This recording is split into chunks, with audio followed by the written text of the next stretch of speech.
Do you ever dream of how you can come to Canada as an international student with your family? If so, make sure you keep watching because I provide you with 7 easy steps on how exactly you and your family could come to Canada. Before I begin, I just want to let you know I am not an immigration consultant. I just know the exact steps you need to take in order to come to Canada as an international student. For those of you who don't know who I am, my name is Miss Wafa and I'm a certified English language teacher in Canada. So step 1 on how to come to Canada as an international student is you need to start doing research. Research on if you are interested in studying for a bachelor's degree, a master's degree, a PhD, a 2-year diploma. You need to figure out how much time you are willing to invest in your education. The reason why you need to determine this first is because some of these programs have a special application process or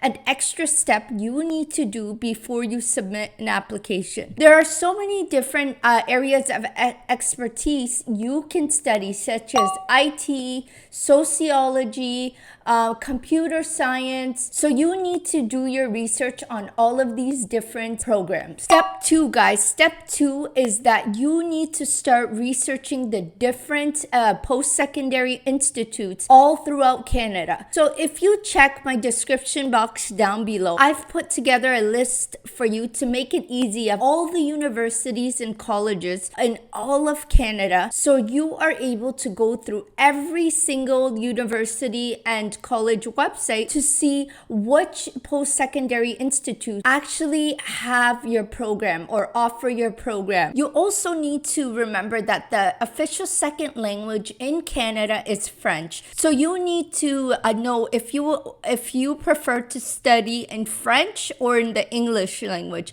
These are things you need to consider when you are going through all the university websites, because some of these programs are offered only in French. You also need to keep your preferred province in mind. So if you want to study in Ontario, make sure you look at all the universities and colleges throughout Ontario. So guys, if you like this video so far, make sure you give this video a thumbs up and subscribe to my YouTube channel. So step 3, guys. Step 3 is that once you found a program you are interested in, you need to check the exact program requirements. What your marks need to be like, what exactly you need to have in order to fulfill the application. You also need to check the application fee, the tuition fee. Make sure you check the international student tab, because domestic students pay a different price in their tuition versus international students. So you want to make sure that the tuition fee for the international student tab is within your budget. You also need to make sure that the accommodations are within your budget, whether you are planning to live on campus or off campus. You also need to make sure you have the right documents, such as your official transcripts. Just remember that official transcripts must be sent directly from your institution. So you need to make sure that you are able to contact your previous schools and get them sent directly to the school that you are interested in applying to. And guys, I need to emphasize that when you are applying to these post-secondary institutions, they will be testing you on your English proficiency level. Most of these schools require an IELTS band score of a certain mark. Every school has an overall different band score you need to meet. So you need to make sure that you are able to have an IELTS band score that the school requires. Guys, if you're looking for IELTS information, how exactly to prepare for the IELTS exam, tips and tricks on IELTS exam, make sure you check out my videos on this channel, because I have lots of information on the IELTS exam. If you are looking to come to Canada on a student visa, you would need the academic IELTS exam. So make sure you check out all my videos, because these videos will help you prepare to write your IELTS exam. You also need to keep in mind the program application deadline. So depending on if you are applying to fall semester semester, winter semester, or spring semester, you need to make sure you are checking the application deadlines to get your application in on time, as well as being able to gather all your documents, your supporting documents you need for the application submission. So guys, make sure you check my description box down below because I've linked lots of useful websites on additional information I'm not able to cover in this video for international students to know before coming to Canada. So let's move to step 4 on how to come to Canada as an international student. Once you receive an acceptance letter, you move on to step 4 and you start applying for your student visa. You do not apply for a student visa unless you have received an acceptance letter from the post-secondary institution that you applied to. Since I am not an immigration consultant, I do not want to give you any false information, so I'd rather give you the direct Canada and Immigration Refugees website, where you will be able to find the most up-to-date information on how to become an international student in Canada. So make sure you check my description box down below for the direct link to the Canada Immigration and Refugees website. So guys, this is one of the most important steps you need to make sure you read up on how exactly you can bring your families with you as an international student. I just want to remind you that our main goal on this channel is to create better opportunities for parents to be able to live a happier tomorrow with your family. So I want to provide you with the best information out there to help you and your families come to Canada. So make sure you check my description box down below for another link on the exact steps you need to take in order to secure visas for you and your family to join you on this journey of coming to Canada as an international student. So once you submit your student visa application, an immigration officer will actually contact you, or they will send you a letter in the mail mentioning that you need to get a medical exam done. For this exact medical exam, the letter or the call, whoever calls you, will mention what medical clinic that you need to visit in your country in order to get this exam done. You need to make sure that you get this exam done as soon as possible if you want to ensure that your application gets accepted. So guys, step 5 on how exactly to come to Canada as an international student is,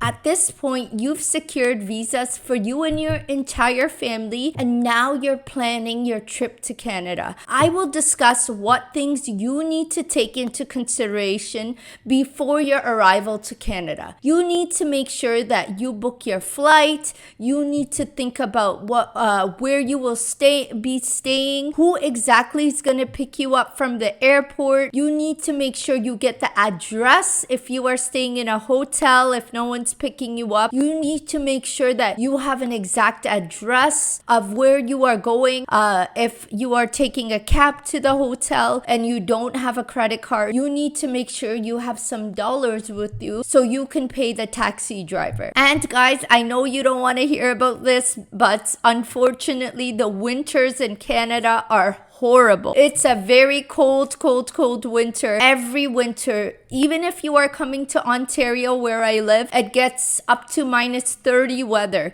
So you want to make sure that if you are coming during winter months, you need to wear the proper clothing upon arrival for you and your children and your families. So guys, let's get right into step 6. Step 6 on how to come to Canada as an international student is, you have now secured your visa, planned your trip to Canada, and now you have arrived to Canada. So you have arrived to Canada at this point, and the things you need to consider are visiting your school campus and requesting for a school tour. So you become familiar with your classrooms, where they're located. You also need to become familiar with the bus route of where exactly your accommodations are to the campus. So you need to either ask someone ask the bus driver, use your Google Maps because there is a bus option. And if you arrive to Canada and are living out of a temporary accommodation, such as a hotel, you need to start looking for a long-term accommodation. So you need to look around the area where you're going to live. Are you and your family going to live on campus, off campus? So these are things that you need to consider. And I highly recommend that you contact the International Students Office. Every school has one of these departments, and they will help you with every single step that you have questions for. Another point in step 6 you need to consider is that you need to apply for a social insurance number. Without a social insurance number, you will not be able to get a part-time job or anything. So you need to make sure this is one of the first steps you do when you arrive to Canada if you are planning to work while you are a student. But just remember, if you are coming to Canada as an international student, you are only allowed to work for a maximum of 20 hours a week plus volunteering time. And I know arriving to a new country is not easy, so I highly recommend that you try to find some communities maybe within the same culture if you feel comfortable, so you are able to relate to them, ask them questions. Maybe you're looking for a particular cultural center. You could either look in your post-secondary institution, or honestly look on Facebook groups. There's so many social media groups you can find to connect with someone. Like here in Ontario, it's probably one of the Toronto, and specifically it's probably one of the most multicultural cities in the world. So I'm sure you can find people from your ethnic background. So on step 6, at this point, you have passed the IELTS exam because you applied to your program with flying numbers of the IELTS exam, but you need to continue at this point to try to improve your English. As an English teacher, I highly recommend that you try to improve your presentation skills, your communication skills while you are a student here in Canada. If you contact the International Student Center in your school, they may be able to help you, link you with different organizations where you are able to practice your English communication skills. Guys, this is so important because you want to make sure that you understand the Canadian culture, how people communicate. One organization I highly recommend, even as a teacher, I actually love to join their group, is a group called Toastmasters. Toastmasters is an organization of professionals who come together, and they have different exercises to help you improve in your presentation skills. I highly recommend you to check out the description box down below for Toastmasters locations in your area of wherever you will be coming in Canada. So guys, step 7 is finding a part-time job. As I mentioned earlier, the Canadian government allows international students to work for up to 20 hours maximum a week. So if you are looking for a part-time job, the best way to find one is honestly use the old school method of walking right into the store with your resume and asking the shop owner if they are hiring.